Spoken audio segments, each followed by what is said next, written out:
Mabwana, leo na maneno yafuatayo.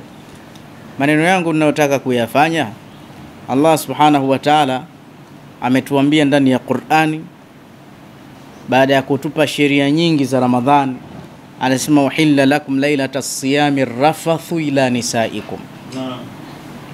Mmehalalishiwa nyinyi usiku wa saum, kina baba sasa, kuwaendea wake zenu. Hunna libasul lakum wa antum libasul lahun.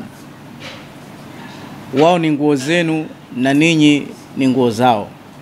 Shekhe, wakati nakuja kwa gari nilipigiwa simu na mama mmoja akitaka fatwa. Anasema, shekhe, na mwaka wa 3, wakati nakuja sasa hivi. Tena tungekuwa kwa gari ningekupa ile fatwa mjibu mwenyewe. Anasema, shekhe, na mwaka wa 3 naishi na mume wangu. Ndoa ina muda mrefu, lakini huu mwaka wa 3 hajawahi kunigusa. Na nikimuomba naambulia makofi. Alafu ananiambia yeye anapata nje, na mimi ambia ukitaka nawe katafute nje. Nawe katafute nje. Hii ni hatari sana. Hatari. Sasa tendo hili lilivyokuwa na umuhimu zaidi, Allah anasema usiku tuendeane. Mke aendewe, mume amwendee mke wake. Kwa sababu ili tendo ni nguo, ni stara. Ni stara hili tendo hili. Lakini stara yenyewe hili tendo, kwa sababu mchana tunakuwa na matamanio makali. Mfikiri mchana pamoja tunafunga, hasa wale barobaro, matamanio hamna? Wewe sahaba wa Mtume Muhammad, mchana wa Ramadhani kachemka siku moja. Kachemka. Tuma mke wake, hebu niangalizie vile viatu pale mvunguni, imekisha kwa sababu pale. Anaenda kwa Mtume, halaktu, shangamia. Wakati mrati, mimi tayari lile jambo nimeshafanya. Mchana wa Ramadhani. Na hata maswali mengi maustadhi wanaoendesha fiki misikitini wanayaona. Yaani mtu anakuuliza swali, shekhe, hivi mle muda kuftari Allahu Akbar, je, nikianza kumfungulia mke wangu inaruhusiwa? Sijui hata unawaza nini. Ni kwamba hili jambo lipo kwenye fikra. Kwenye fikra. Sasa hili jambo usiku lifanyike. Tena Allah akasema, wabtaghu ma kataba Allahu lakum. Patilizieni yale Mwenyezi Mungu aliyokufardhishieni, sawa? Wanasema maana yake ule usiku unaweza ukampatiliza mke, inshallah ikamea mimba ya halali iliyopatikana mwezi wa Ramadhani. Kwa hiyo hili jambo hili nalo likae vizuri. Likiwa halikai vizuri kuna shida. Hili jambo hili kuna baadhi ya dalili. Sheikh Haidar, naam, nilikuwa nimetumia hapa kidogo vipaza sauti hichi. Nilikuwa nawashukuru watu ambao mawiki haya wametupa futari. Ndio. Ambao hali zetu Mungu ndo alikuwa anazijua, lakini mimi na Haidar tunajuana wenyewe. Kwa hiyo nilikuwa nawashukuru wale watu. Sijui ulipata zile amana? Zimenifikia. Zimekufikia? Jazakallah khair. Tamam. Sasa hili jambo hili tupeane ilmu ndogo. Ukiona dalili hizi ujue wewe ni muhanga wa jambo hili. Hizi dalili ukiwa nazo. Dalili ya mwanzo, mtu mwenye maradhi ya sukari. Dalili ya pili, mtu mwenye maradhi ya madonda ya tumbo. Dalili ya 3, mtu mwenye maradhi ya gout na arthritis, viungo kuumauma. Haya maradhi pamoja na pressure kidogo yanamsababisha baba asiwe vizuri. Jambo jingine, kitu kinachoharibu nguvu za kiume, maasi. Ukiwa unafanya maasi sana, unapatwa na jini mahaba. Ukipatwa na jini mahaba, basi unakuwa si mzuri katika tendo hilo. Lakini jambo jingine linalosababisha kuharibu vitu hivi, jamani, umri pia. Yale maneno ya kusema ng'ombe hazeeki maini, sijui ni ya wahenga yale au sijui alitunga Sheikh Abdallah, yale maneno hata sijajua. Lakini bwana Sheikh Haidar anasema ya wahuni. Sijui kasema ya wahuni kwa sababu nimemtaja Sheikh Abdallah hapo, kachomeka haraka naona. Sasa changamoto ya tendo la ndoa, changamoto yake inaanza kuanzia umri wa miaka 36 mpaka miaka 45. Inaanzia hapo changamoto yake. Kwa hiyo alama nyingine au hatari nyingine, kula vitu vitamu sana kupitiliza kwa mwanaume ni shida. Dalili nyingine, kukosa usingizi. Yani si kukosa, mtu halali. Takiwa mtu apate masaa 7, masaa 9. Mtu analala lisali moja, pia huyu ataharibikiwa one day yes. Lakini pia tatizo lingine linaosababisha uchache wa unywaji maji. Takiwa mwanaume anywe lita 5 cash kwa siku.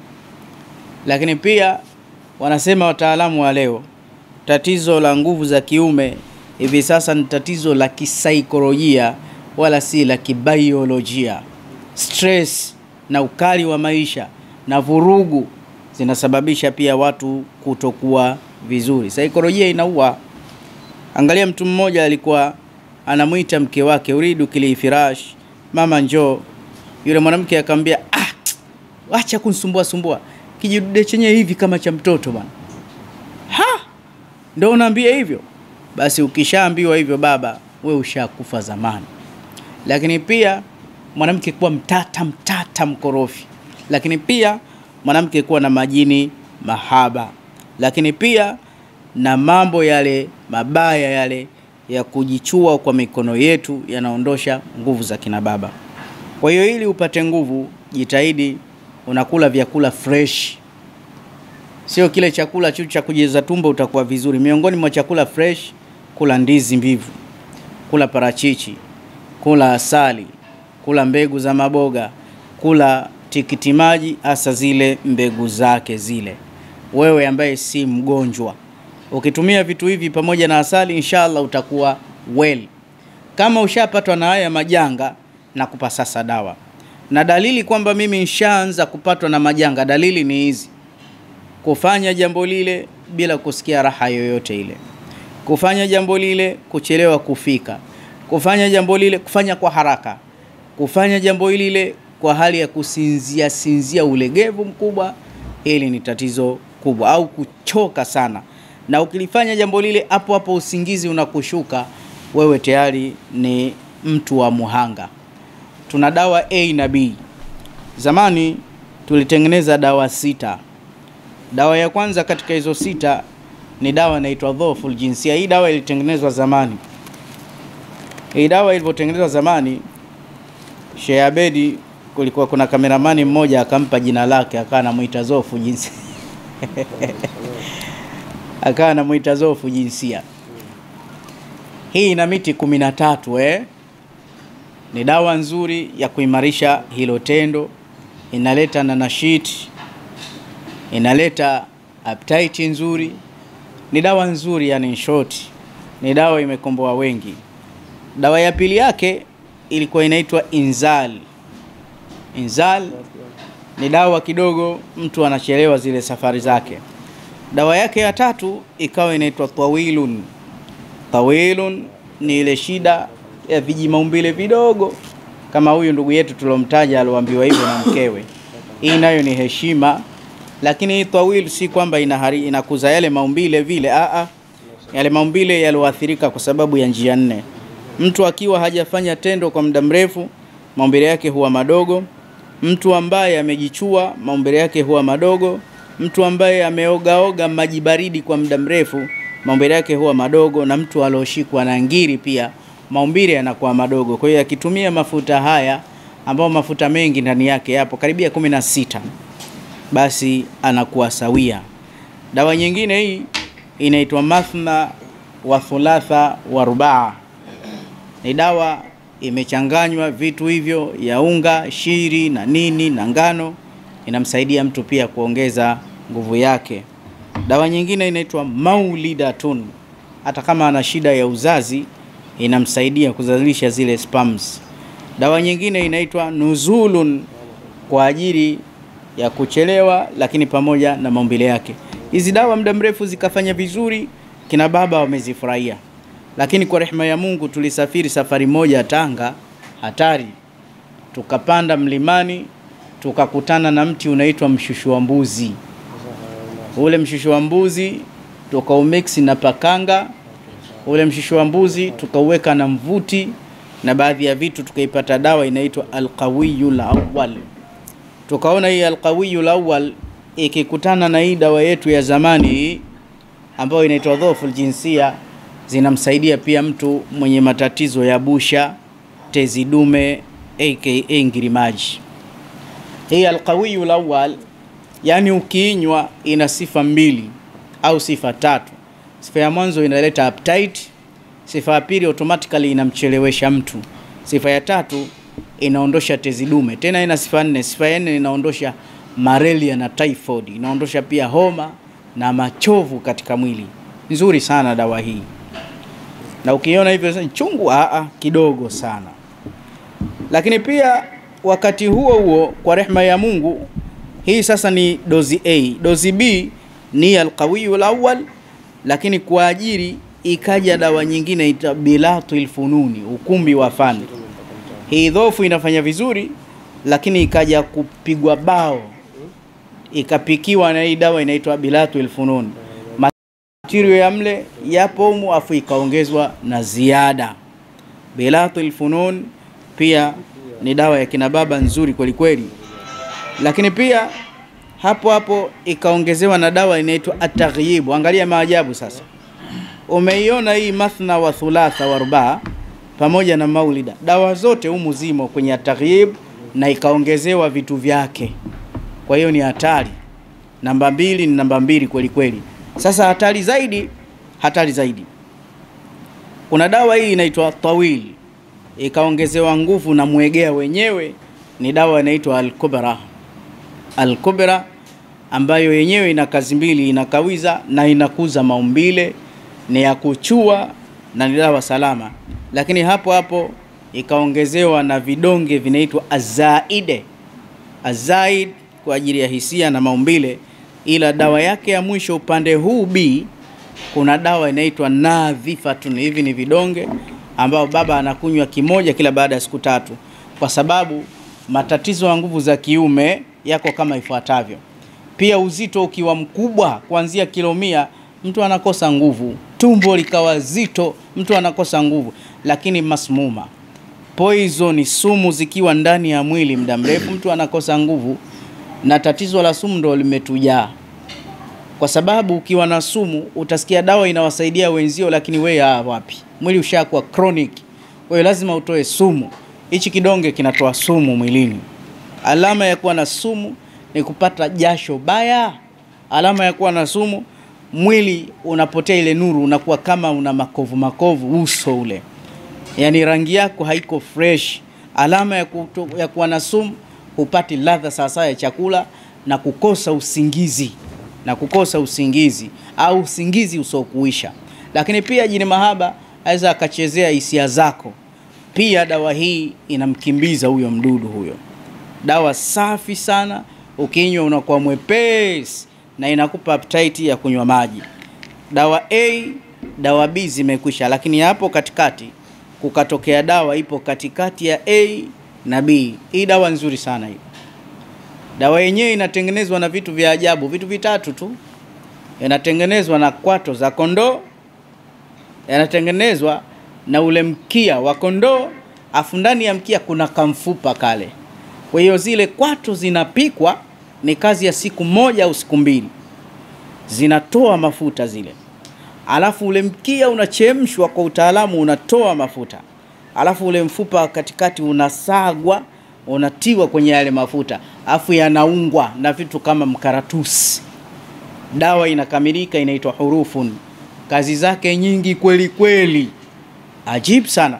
Huyo alonileteaga dawa hii, yeye aliniletea kwa kazi nyingine, lakini mimi nimegundua kazi nyingine. Tumeshafahamiana vizuri.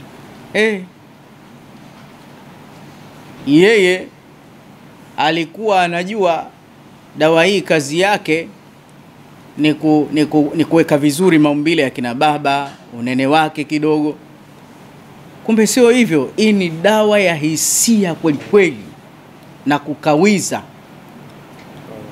Yeye alikuwa anajua ni dawa ya kukawiza tu, kumbe ni dawa, utafikiri umekunywa dawa ndani yake. Kwa hiyo ukiitumia hii dawa utashangaa maajabu.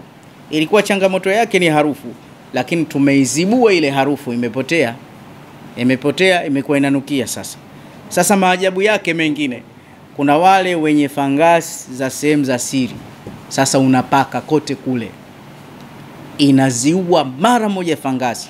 Na kama una roho nzuri isokuwa nyepesi, ukinywa pia umpata faida ya kutibu madonda ya tumbo fast.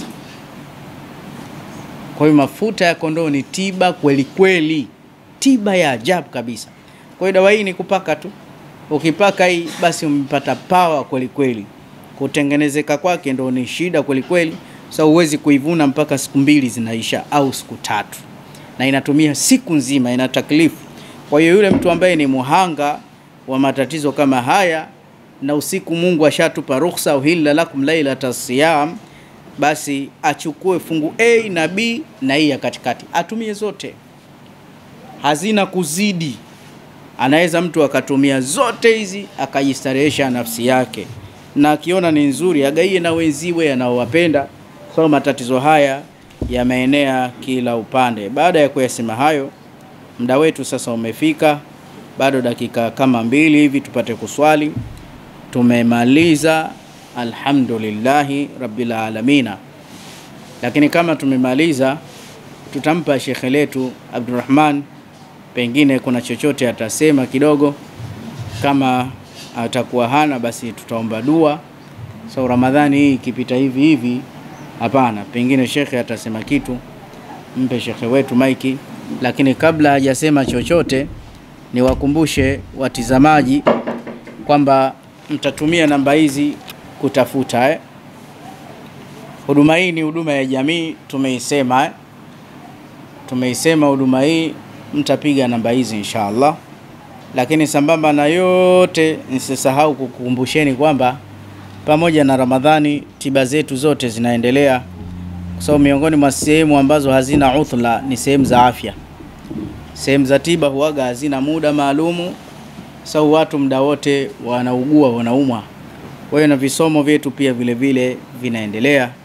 Tunamwomba Mungu atuhifadhi sisi pamoja na nyinyi na tuondoshee maradhi. Shekhe, karibu.